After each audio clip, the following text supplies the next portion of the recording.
I have just completed my first season on Football Manager 2024 with Arsenal, and it was the ultimate perfect season. We ended up winning every single competition, securing a quintuple, the first in my Football Manager career. So I thought it was only right here today to discuss the tactic that got me to win the quintuple. Before we get started with the tactic, guys, let's have a quick look at what we won this season. As I said, we won every single competition, winning the quintuple.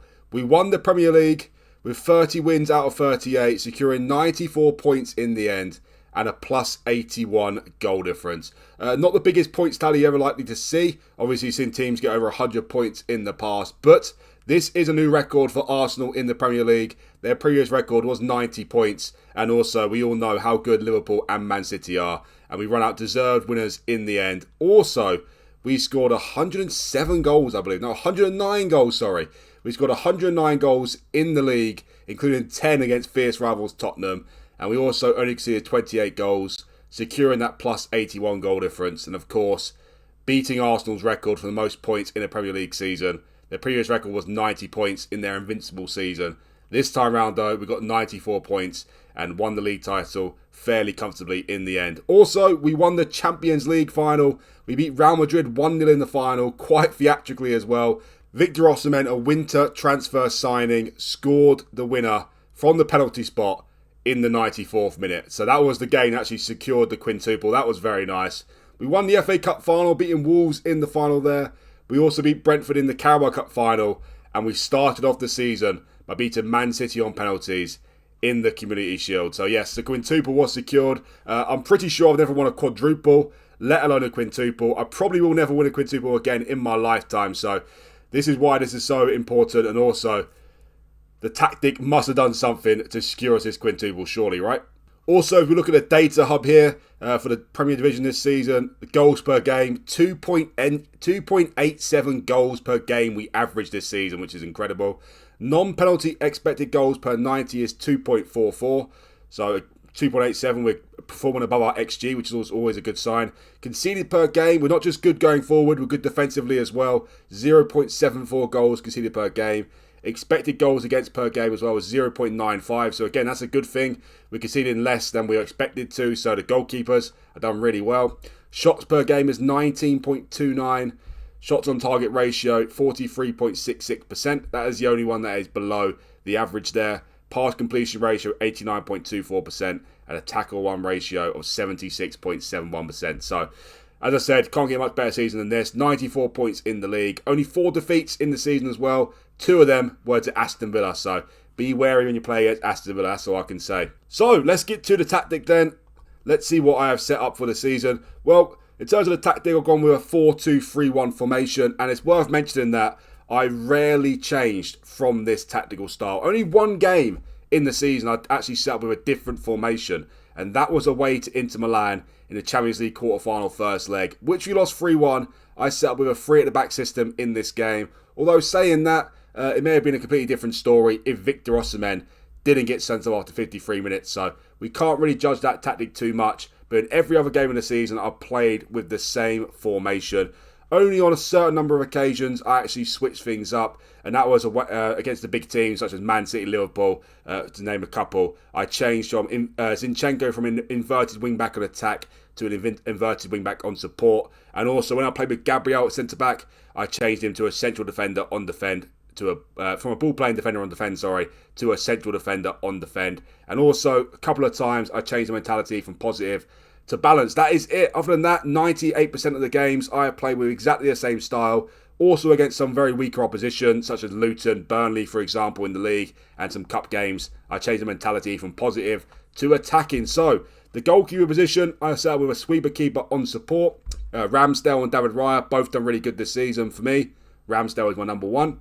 In terms of the defence, I've set up with a fullback on support. Ben White's mainly played there, but on the left back is completely different. Zinchenko is an inverted wing back on attack.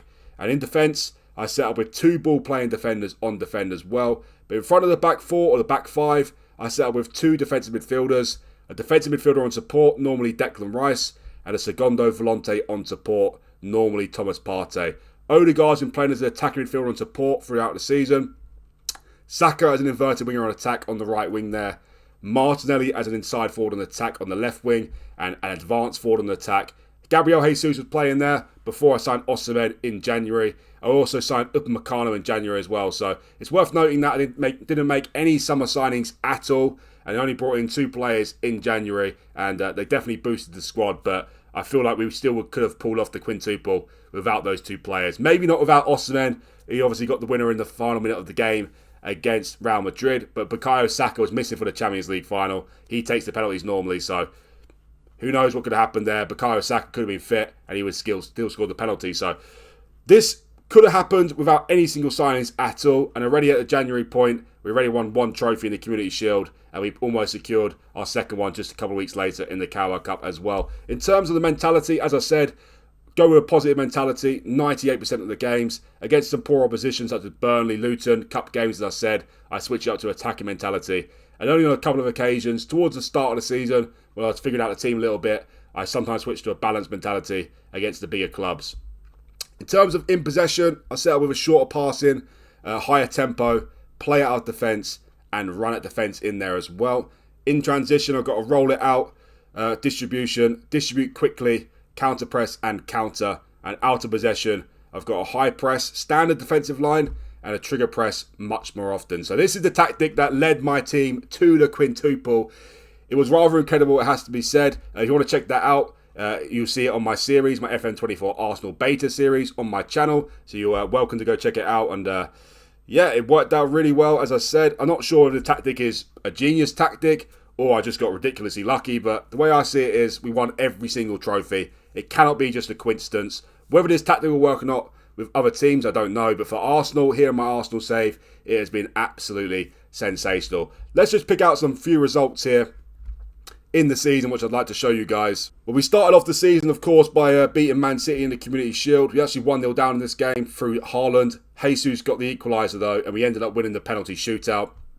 We then beat Chelsea 4-0 at home in our first league game. But after that, wasn't too good. Didn't start off too well. Away from home, we lost our first away game. Away to Aston Villa 3-0 very comfortably. Good news is, though, after that, we won our next 9 away league games in a row.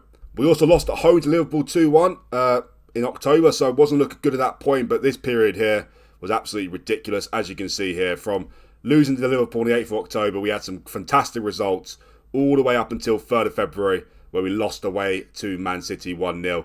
Some incredible results in here. One that really does stand out is beating Tottenham, our fierce rivals, of course, away 5-1. That was incredible.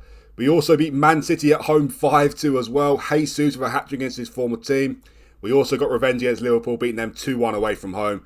After being 1-0 down in that game as well, so that was rather nice. Against Championship opposition Middlesbrough in the Carabao Cup semi-final, we beat them 13-4 on aggregate, scoring 8 goals at home and 5 goals away from home as well. We also got through Liverpool in the FA Cup 4th round, beat them over. We beat them on the replay. We drew 1-1 away to them at Anfield. We got the job done at the Emirates in the replay 2-0. Before and after that game, though, we had back-to-back losses for the first time in the league, and I started to panic a little bit in our league position, not going to lie. We lost away to Man City 1-0, which is never anything to be ashamed of, but then we lost at home to Aston Villa 3-1.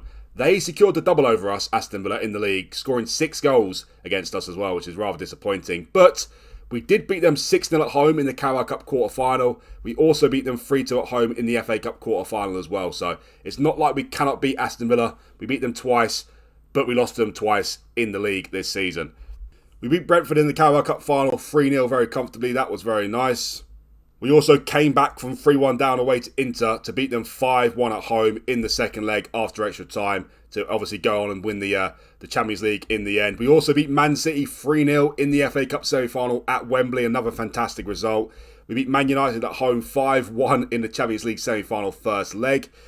And of course, we beat Wolves 4-1 in the FA Cup final after being 1-0 down. And we ended the season by beating Real Madrid 1-0 in the Champions League final. So it could not get any better than this season, to be honest. We lost only 6 games in all competitions in the season. So it's a fantastic, fantastic season. Cannot get any better than this, a quintuple. In terms of the players, well, as you can imagine, a lot of players had fantastic seasons. The best player of the season, though, was Fabio Vieira. When he came into the team, he was absolutely ridiculous on the right wing most of the time, playing in place of Saka when Saka needed a rest, but he also played attack midfield and also on the left sometimes as well. 26 appearances for him, or 26 starts, shall I say. 16 goals and 22 assists. 55 total games, but what a player he was. Bukayo Saka as well on the right wing, he was incredible. 28 goals and 16 assists for him. Martinelli got 21 goals. Odegaard got 12 goals and 13 assists. Smith Rowe chipped in very nicely, as did Trossard. Gabriel Jesus got 22 goals, and Osimhen, coming in January, got 13 goals and 4 assists. So, yeah, that is the tactic, guys. If you're starting off a career with Arsenal, I recommend trying this tactic I've done here because it has worked absolute wonders for me. And it's been so good for Arsenal winning the quintuple, and surely it must do wonders for other teams as well. Not sure how it would do for, the lower end teams, the teams who are fighting relegation, such as Luton, Burnley, Sheffield United, for instance, to name a few there. But for Arsenal, it has been the perfect tactic for me. A quintuple. History made for the club as well. Winning their first ever Champions League and also securing their highest points in the Premier League as well. So that is the end of this video, guys. If you do like this video, do hit that like button for me. It really does help the video success out a lot. And also, if you're new around here and you want to see more from me, do hit that subscribe button as well. It'd really help me out and it's much appreciated. Thanks again for watching, and I'll see you for the next one.